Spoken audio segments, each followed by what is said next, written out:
Continuando con inventarios, que es lo que nos corresponde para el segundo parcial, hoy veremos otro método para darle valor a los inventarios que son de alto volumen.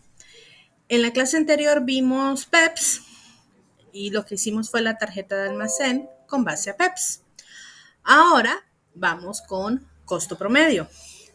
La dinámica de qué información forma parte de la tarjeta, qué información no forma parte, qué se coloca en qué columna, se mantiene. Eso no cambia.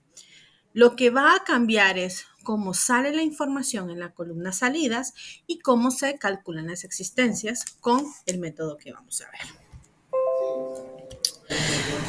Como les comentaba, todo el ejercicio ya está resuelto y está puesto a disposición en la plataforma. Sin embargo, para efectos académicos, hago la construcción completa del ejercicio. Por eso es que borro ahorita y volveré a hacerlo. Pero lo que ustedes tienen a disposición ya está. Y ya es lo mismo. Es el mismo ejercicio con el que trabajamos la clase anterior. Así que hablaremos de las mismas camisas, hablaremos de las mismas compras, de las mismas ventas. Esa parte no va a cambiar. Lo que va a cambiar es cómo lo calculamos. Cabe mencionar que en la guía acumulativa de este tema, cada apartado le dice si va a ser tarjeta, si va a ser registros contables y en los casos que va a ser tarjeta, cuál método es. Un paréntesis, y quiero empezar por ahí. Gracias por avisarme sobre el enlace del caso Harvard. Ahorita en la tarde lo reemplacé. Ya volví a mandar el correo a la administradora, en este caso Ruth, que es la que coordina para nosotros, y ya me facilitaron un nuevo enlace. Entonces, les agradeceré si me confirman que cuando ustedes entran les aparece el caso, porque cuando yo ingreso a ese link me tira la alerta que solo los estudiantes pueden verlo y yo tengo perfil docente en ese portal. Entonces, solamente para, en caso de que suceda algo más, me lo avisan, por favor. Ahora sí, regresando. Y obviamente por el atraso cambié la fecha de la entrega del caso Harvard. Entonces quedó para final del parcial, pero igual, si pueden seguir avanzando, excelente. Vamos a arrancar. La premisa, creo yo, es que costo promedio es más simple que PEPS. Cada registro solo va a llevar una fila, no va a llevar nada más. Aquí lo que hacemos es una combinación de los productos, calculamos el promedio de dichos productos, por esa razón siempre queda una sola línea. Sin embargo, al realizar un promedio, si hay algún error en alguna etapa del proceso, el error se va arrastrando a lo largo del ejercicio. Esa es la desventaja de este método. Pero considero que es incluso más organizado, entonces, pero ustedes me dirán, claro, para efectos académicos van ambas situaciones, ¿ok? Vamos a arrancar. Tenemos la tarjeta de almacén, que primer columna es fecha, que es la fecha en que sucede. La segunda columna, descripción, que en este caso es una descripción del evento, si es compra, si es venta, si tiene rebaja, si tiene descuento, si hay una devolución, etc. Y luego 3 columnas que a su vez tienen otras 3 columnas. Entradas, salidas y existencias. Para entradas, aquí vamos a reportar las compras y como vimos en la clase anterior, las devoluciones sobre compras. En la columna salidas vamos a colocar las ventas y a su vez las devoluciones sobre ventas. Y las existencias va a ser una nueva forma de cálculo. Segunda situación, las líneas que hacíamos aquí en PEPS, que era donde en cada escenario subrayábamos para ir separando los inventarios y los eventos, en costo promedio no es necesario, porque cada evento va a resultar en una sola fila, así que no necesitaremos ese detalle. La información que se va a tomar siempre será de la línea anterior. Y estos apuntes que están aquí en el lado derecho de la tabla son los mismos apuntes que están aquí y que vieron en la clase anterior. Y en ellos lo que vamos a tener es cómo calculamos la compra completa o la compra con descuento, que obviamente aquí lo hicimos paso a paso, cuántas unidades, precio unitario, luego sumamos el flete y en el otro caso restamos el descuento. Pero, así como les comentaba, también se puede hacer directamente en la tabla y eso lo voy a repetir. Arrancamos entonces. Estamos con la tarjeta de almacén. Punto a recordar que es muy importante es que solo trabajaremos con el precio de costo. En las transacciones de venta donde aparece el precio de venta, dicho precio no forma parte de la tarjeta. Formará parte de los registros contables. Arrancamos entonces. Seguimos con la misma empresa, con el mismo ejercicio, pero en este caso, método costo promedio. Solo registraremos lo correspondiente a las camisas, que es el producto que se vende y que estamos haciendo la tarjeta de almacén.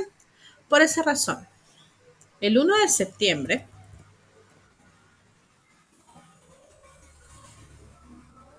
hay efectivo, hay inventario, hay una deuda al proveedor y hay que calcular el capital. El efectivo, los proveedores, el capital serán datos que tomaremos en cuenta en la siguiente clase, que es cuando hacemos los registros contables. En este momento solo nos interesa el inventario inicial. Y como les comentaba, así como en PEPS, costo promedio. El inventario inicial no es una compra, no es una venta, sino que es una existencia. La traemos arrastrada del ciclo anterior. En esta ocasión, entonces, por eso colocamos directamente en existencias el inventario inicial. Si en el contexto hubiera una situación, bueno, mejor dicho, cuando una empresa empieza, no empieza con inventario, la verdad, empieza comprando inventario. Entonces, sí, ahí sí, en ese entorno, lo primero que sucederá será una entrada y un cálculo de existencias. Pero en este caso, se inicia con un inventario preexistente. Por esa razón, se reporta directamente en existencias. ¿Y cuánto hay en existencia? 50 camisas, que cada una tiene un costo de 250 lempiras y un valor total que multiplicamos unidades por costo, 12.500. Nótese que aquí aparecen 4 decimales. O sea, se pueden colocar más, se pueden quitar, ¿ok? Pero aclaro, es intencional.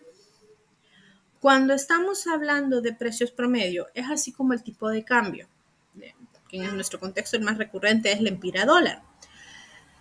Ese tipo de cambio se utilizan 4 decimales después del punto y aunque uno diría, ¿quién usa 4 decimales? Pues cuando son transacciones de alto valor, usted necesitará más decimales para dejarlo más claro.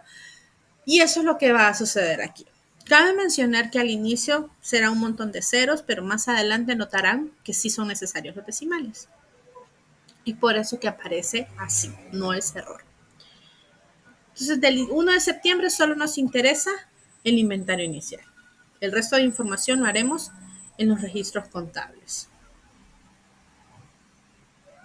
Luego vamos al septiembre 5. En ese día se compraron 50 camisas a un costo de 255 cada uno y fue al crédito. Se paga el impuesto en efectivo y esos datos me interesarán en el registro contable. Pero resulta que también se pagó un flete por 1.000 lempiras. Y ese es el cálculo que tenemos aquí. 50 unidades a 255 lempiras cada una que me lo vendió el proveedor, lo multiplico y obtengo ese precio de compra, al cual le sumo algo llamado gasto sobre compra, que en este caso lo causa el flete, y hace que se incremente el costo. Entonces tenía los 12.750 más los 1.000 lempiras del flete, me daba un costo total de 13.750. Y luego tengo que recalcular el costo unitario de esta transacción, porque no son estas 255 lempiras, sino que vuelvo a tomar este costo total, lo divido entre las unidades y me da 275 cada una. Aquí hago el cálculo a pie y aquí lo haremos un poquito más rápido. Descripción en la fecha 5, compra con flete. Unidades compramos 50. Y el total serán esas 50 unidades por 255 más 1.000 lempiras. Vuelvo a obtener estos 13.000 que están aquí al final de la pantalla. Aquí está. Y calculo el costo unitario, 13.750 entre 50 unidades. 275. Ahora aquí es donde empieza el costo promedio. El promedio que se calcula en la tarjeta de almacén es un promedio ponderado. ¿Y qué difiere de un promedio simple? En promedio simple sumamos dos elementos, lo dividimos entre dos. Sumamos tres elementos, lo dividimos entre tres. Un promedio ponderado implica que va a multiplicar algún factor adicional. Y esto es algo que ustedes ya lo viven diariamente. Cuando ustedes les calculan su promedio académico, su índice académico, ustedes tienen la calificación que obtuvo en cada clase, pero también tiene las unidades valorativas de cada clase. Contabilidad creo que tiene 4 unidades valorativas o 3 unidades, pero hay otras clases, por ejemplo, como las matemáticas, especialmente para las ingenierías, esas tienen como 5 o 6 unidades valorativas. Entonces, ¿qué hace? Que la calificación de las clases que tengan más unidades valorativas tienen mayor peso en su índice académico. Ese es su entorno en su realidad. Ahora vamos a la clase. ¿Qué significa entonces? Que al precio que tiene esta transacción le voy a tomar en cuenta las unidades. Entre más unidades haya de un precio, más hacia ese precio se va a acercar el promedio. A eso se le dice promedio ponderado, que es tomar más de un elemento que solamente la cantidad de elementos sumados. ¿Cómo lo hacemos en términos sencillos en Excel? Cuando calculo las existencias diré 50 unidades que ya tenía, más 50 unidades que compré, tengo 100 unidades. Valor total que tenía, los 12.500, más lo que compré, me da un total de 26.250. Y luego calculo el promedio ponderado, 26.000 entre 100. Y nos da que en promedio este inventario tiene un costo unitario de 262.50. Y aquí hago un paréntesis. Cuando están estudiando en cuenta propia, yo fui estudiante, yo me acuerdo, uno empieza a buscar comprobar de dónde salían los valores. Y en mis tiempos, no teníamos grabaciones. Entonces no podíamos regresar a ver qué fue lo que dijo la profesora. Y aquí hago el paréntesis. Si usted ahorita hace un promedio simple de los precios unitarios, 250 más 275 dividido entre 2, casualmente da el precio unitario que él me da. Y hago un paréntesis. Esto que acabo de hacer, sumar los precios, dividirlo entre 2, no es una comprobación, porque lo voy a repetir más adelante. ¿Por qué casualmente el promedio simple de los costos unitarios me da el promedio ponderado? Porque participa igual este precio que este precio. En cada uno de los precios hay 50 unidades. Entonces, participan de igual manera. Y por esa razón, casualmente, el promedio ponderado es el mismo que el promedio simple. Hago ese paréntesis, voy a repetir este paso más adelante y notarán cómo cambia. Entonces, para evitar esa situación de ¿y cómo es que había calculado eso?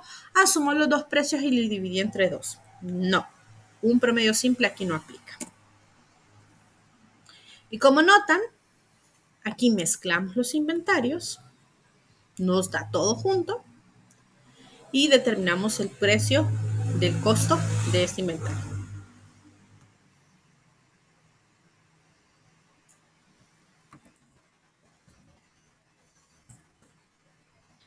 Septiembre 6. Ese día hubo una venta. Se vendieron 50 camisas a 515 lempiras cada una y esto fue al contado. Por esa razón, hubo un descuento.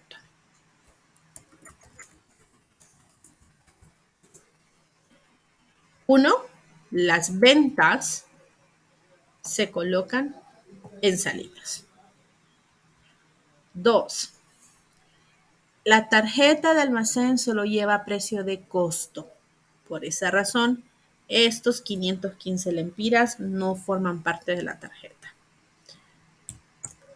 Aquí reporto cuánto me cuesta las camisas que yo vendí a 515. En PEPS tengo que tomar en cuenta cuál es el inventario más antiguo. Aquí no. Aquí digo 50 a 262.50, porque ese es el promedio en ese momento.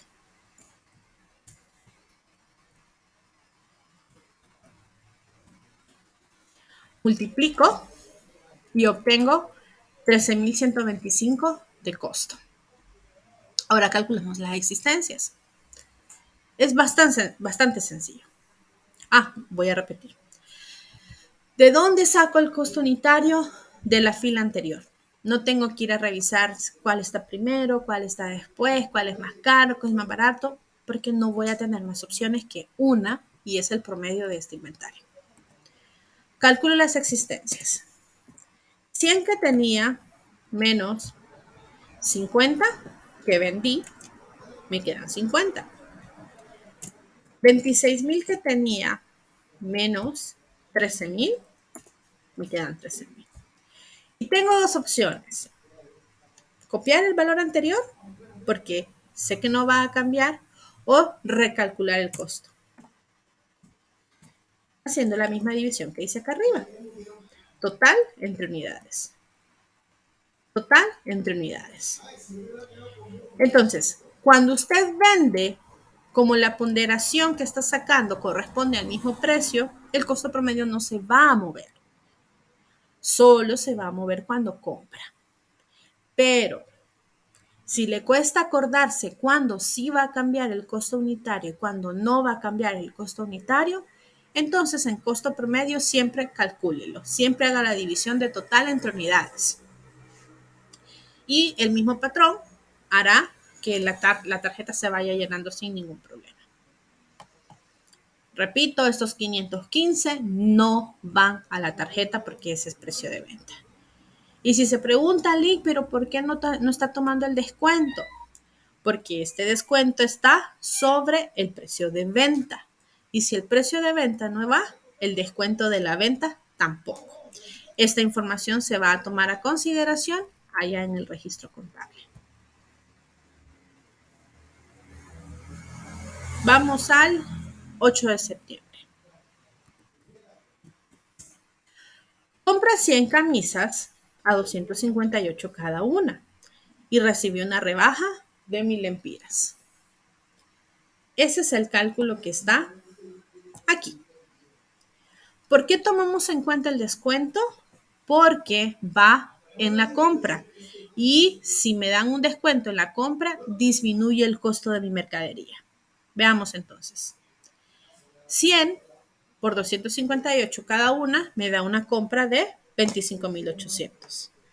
A esos 25.800 le resto el descuento porque va a disminuir el costo, quedándome 24.800.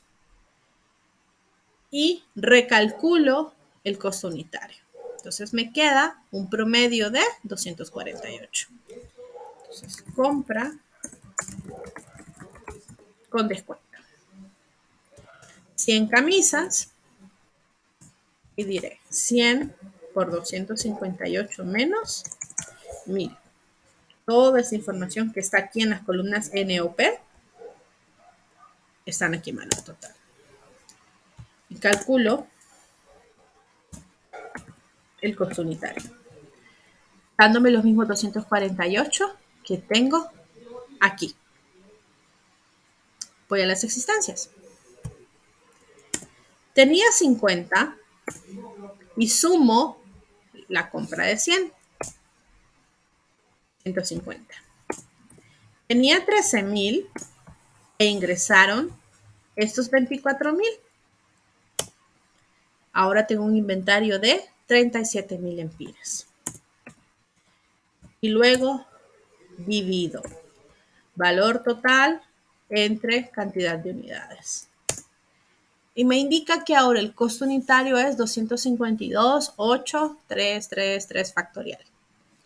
Y voy a repetir lo que hice cuando hicimos esta compra de acá, del 5 de septiembre. 262, que el precio unitario anterior, más 248, que es el nuevo precio unitario en la compra, me da 510.50. Y si calculo el promedio simple, me indica que el costo unitario serían 255.25. ¿Y por qué no va a coincidir? Porque no estoy haciendo un promedio simple, estoy haciendo un promedio ponderado. Y ya que las nuevas unidades son más que la existencia que tenía, el costo unitario se va acercando a 2.48. A esto me refiero con no es un promedio simple, es un promedio ponderado y hay que tomar en consideración las unidades.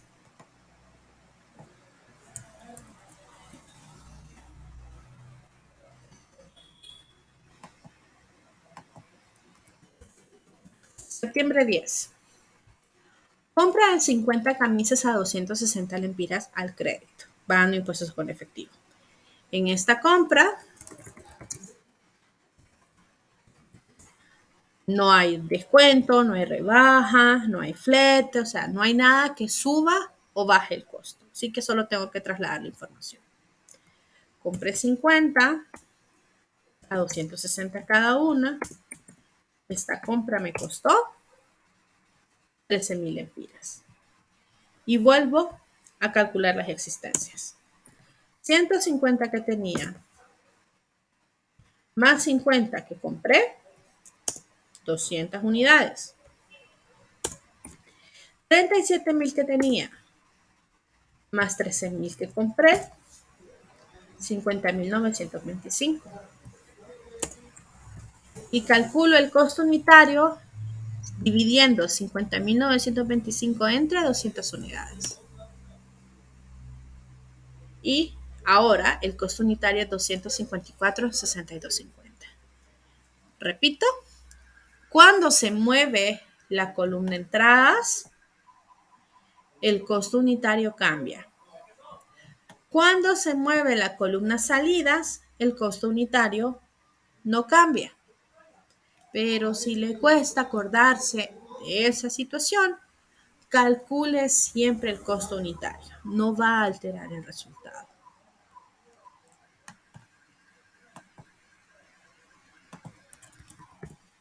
Septiembre 12. No. Aquí es devolución.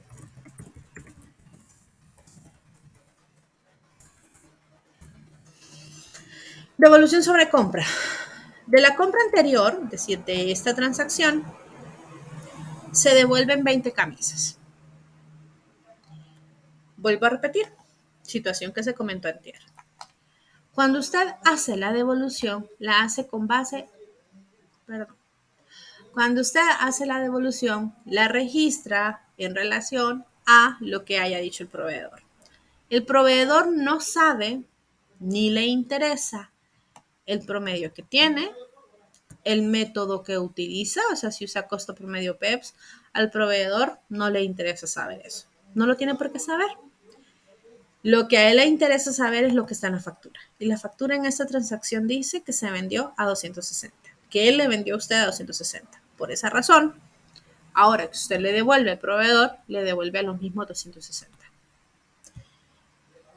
Y cuando hay devolución de las compras, se coloca siempre en la columna entradas, pero las identificamos porque estará en negativo. Entonces, regreso 20 a 260, multiplico 5.200. Y calculamos ahora las existencias. 200 que tenía más negativo 20, más por menos da menos, por esa razón hay una resta. Quedan 180. 50.000 que tenía más negativo 5.000, más por menos da menos, va a haber una resta. Nos quedan 45,000. Y como se mueve la columna entradas, se va a mover el costo unitario. Total, entre unidades, 254,078. Y cuando están trabajando en Excel, no importa cuántos decimales muestre. Excel reconoce toda la información que está ahí. Cuando están a mano, va a haber un sesgo de un par de lempiras, porque si usted después hace una transacción y copia estos 4 dígitos, por defecto, la calculadora no sabrá que había un 7 factorial que lo redondeó como 8 en el cuarto dígito. Eso es el único sesgo cuando se trabaja a mano en comparación a trabajar con Excel. Excel, aunque no pueda ver la información, ahí está y se toma en cuenta. Hola, escuché un ruidito. Ajá,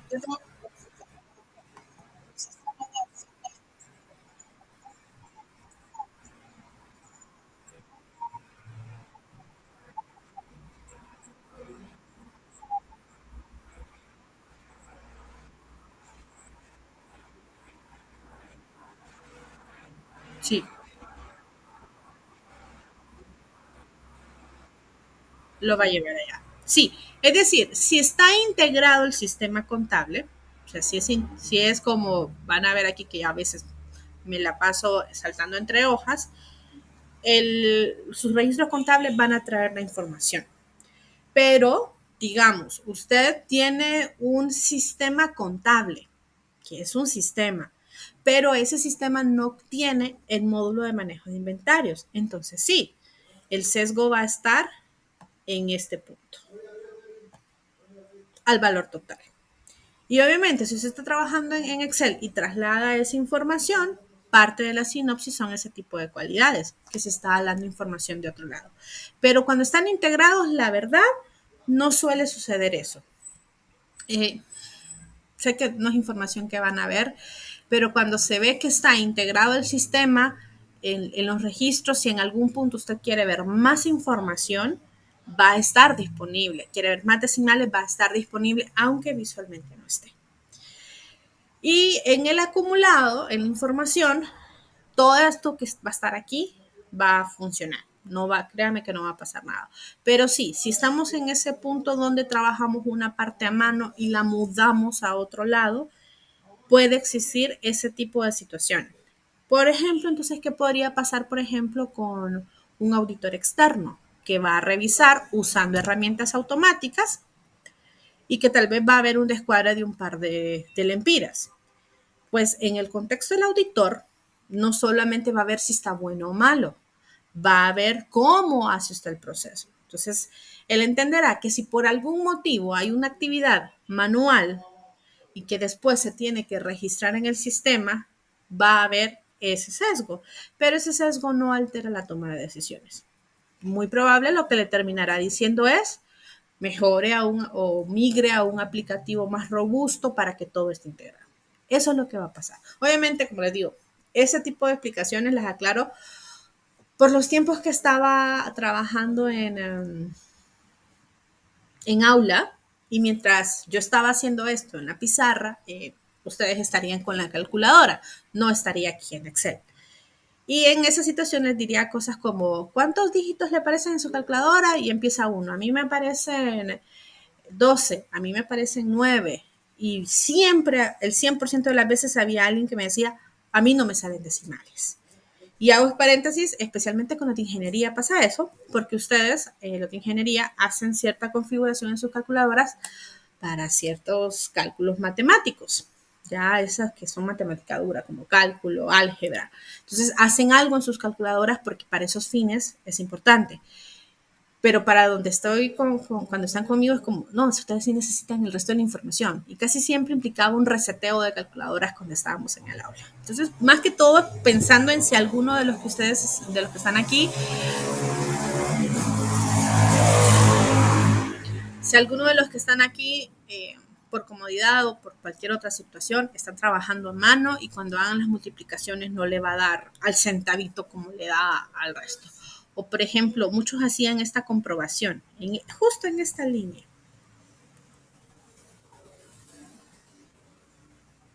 Y hacían en sus calculadoras esto, 150 por 252.8333. Porque eso es lo que ven. Cuando ve ese monto, no, aquí no. Pero si le quito uno, es que recuerdo que habían algunos, aquí está. Cuando hacían esto, se les perdían 5 centavos. Y era rollo, y ¿qué pasó? A mí no me da eso, era una situación de decimales. Se evita aquí, pero es algo que puede pasar, ¿ok? Claro, en unidades así no va a pasar tan dramático como si estuvieran trabajando con miles de unidades. Ahí sí cambiaría un poco más. Muy bien. ¿Por dónde estoy? La devolución sobre compra, ya calculé el inventario. Okay. Septiembre 15.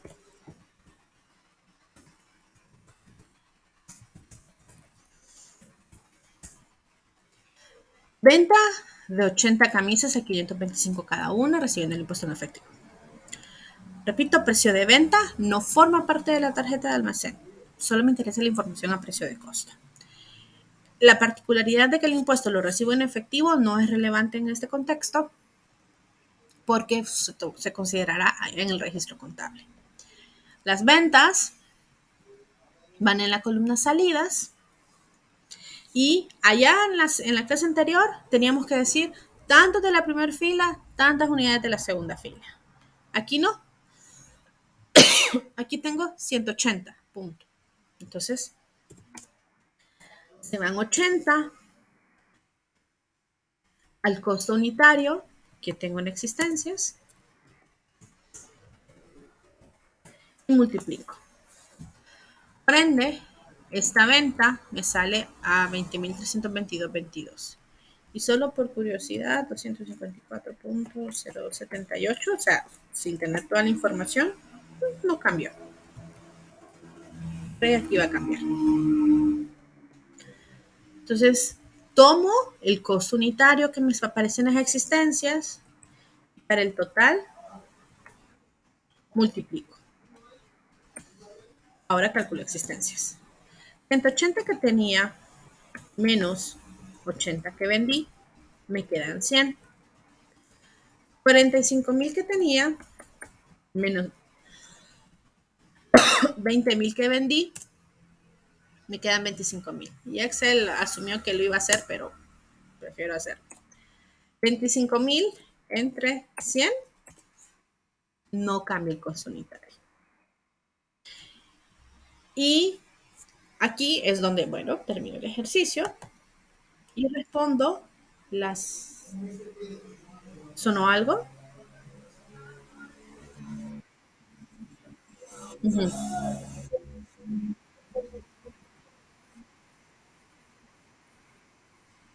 Ok, si quiere aquí vamos a inventarnos una. No va a quedar en la versión final por el simple hecho de que desde el inicio les digo, ese es el archivo que hemos estado trabajando. Pero digamos, devolución de 15 unidades. Me estoy inventando la transacción. Y eso sucedió en septiembre 18. Entonces, septiembre 18, devolución sobre venta.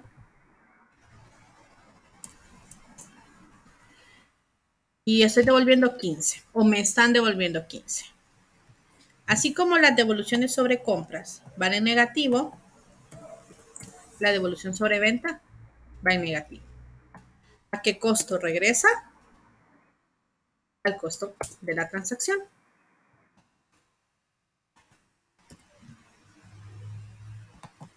Multiplico, por ende me va a quedar un valor negativo. Y voy a hacer exactamente la misma fórmula que hice aquí. Restar y restar. Entonces, tenía 100 menos negativo 15, menos por menos da más. Suma 115. 25.000 que tenía menos negativo 3.000 Menos por menos da más, 29.000. Y vuelvo a calcular el costo unitario, no va a cambiar porque es salidas. Entonces, asegurarse de colocar los símbolos, esa es una de las ventajas de Excel, que se pueden arrastrar fórmulas y lo obtienen. Hay algunos que hacen esto, solamente que cuando meten por error, meten algo que no es un número en las filas donde no debería haber nada, se distorsiona. Pero salvo ese sesgo, ¿cuál es la fórmula que hacen? Inventario anterior más lo que sucede en compras menos lo que sucede en ventas. Hago lo mismo acá.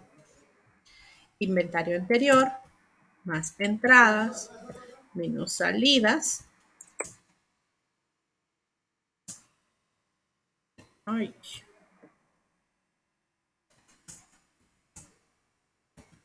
Más entradas menos salidas. Ahora sí. Y luego divido. Y así como está aquí la información, que son fórmulas, la arrastro.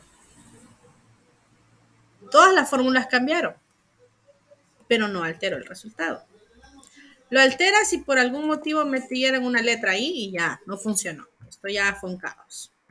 Esas son las situaciones. Entonces, esa es una opción. En costo promedio, solo aplica para costo promedio. Que usted automático haga los dos cálculos y bajo la premisa de que, ay, es que no me acuerdo cuándo sí, cuándo no cambia el costo unitario, entonces calcularlo siempre. Es válido también y es una forma rápida de trabajar costo promedio.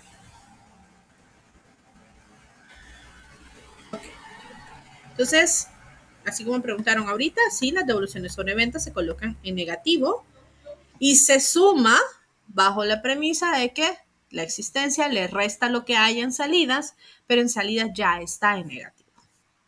Entonces queda aquí. Ya había ocultado unas filas porque ya estaba calculado. El inventario final son las dos preguntas que siempre respondemos.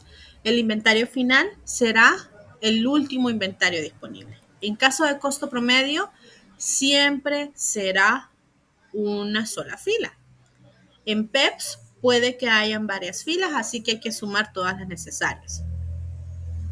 Costo de ventas corresponde a la suma de la columna salidas.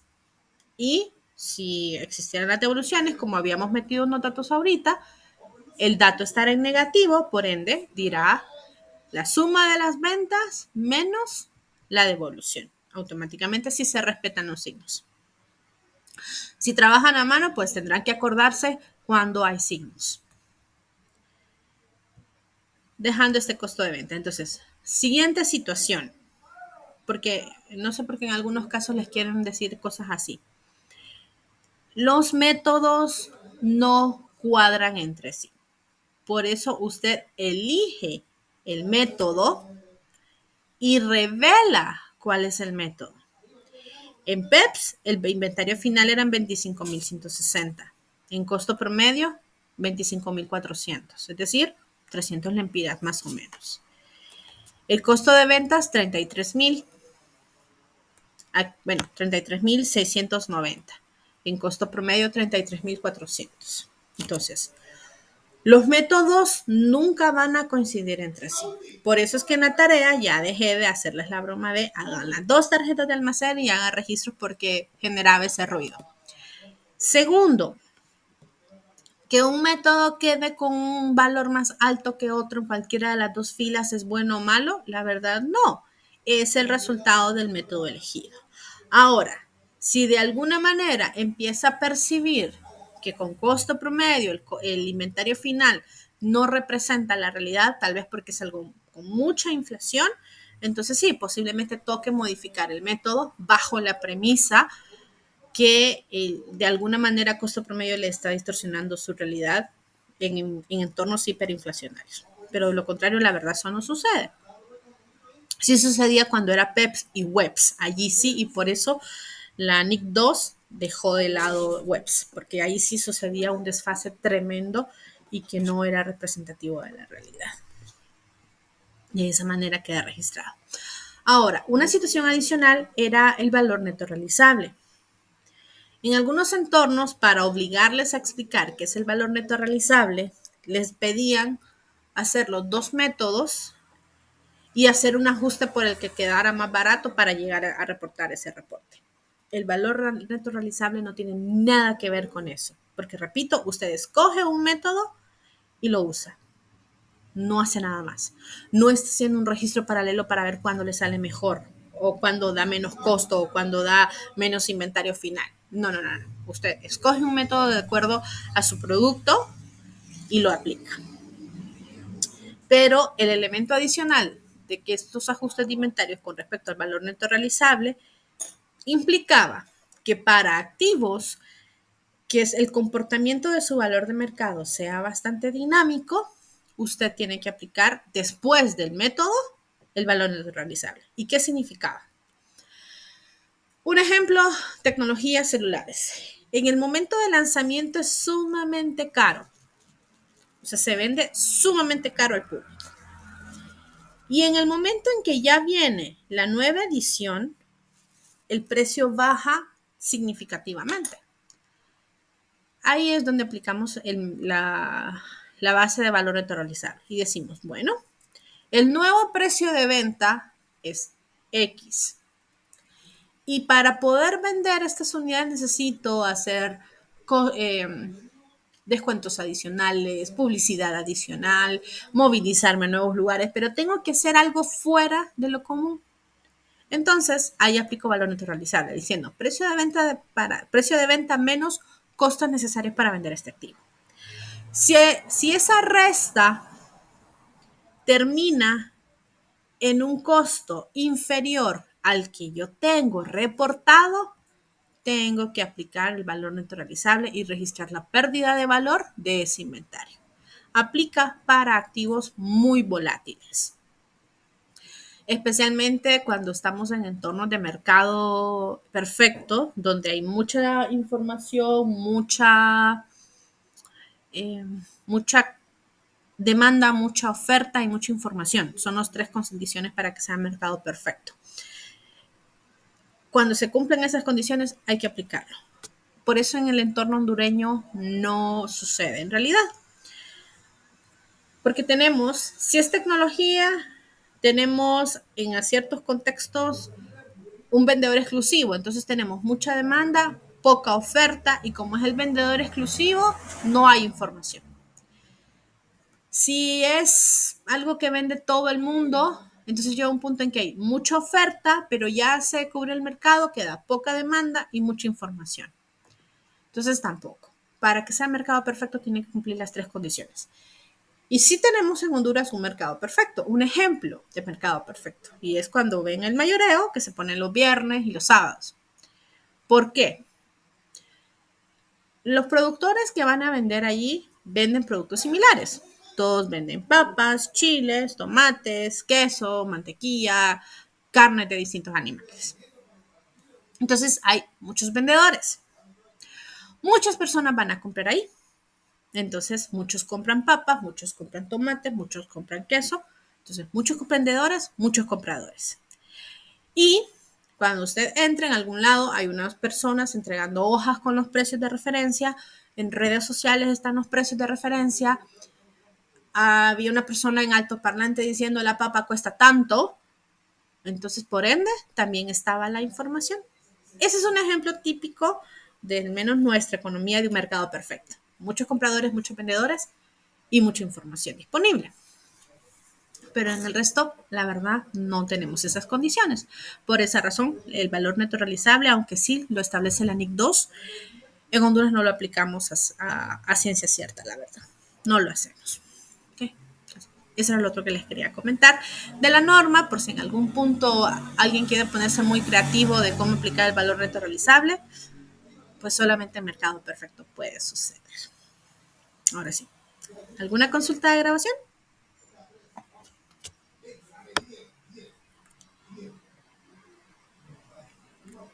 Okay.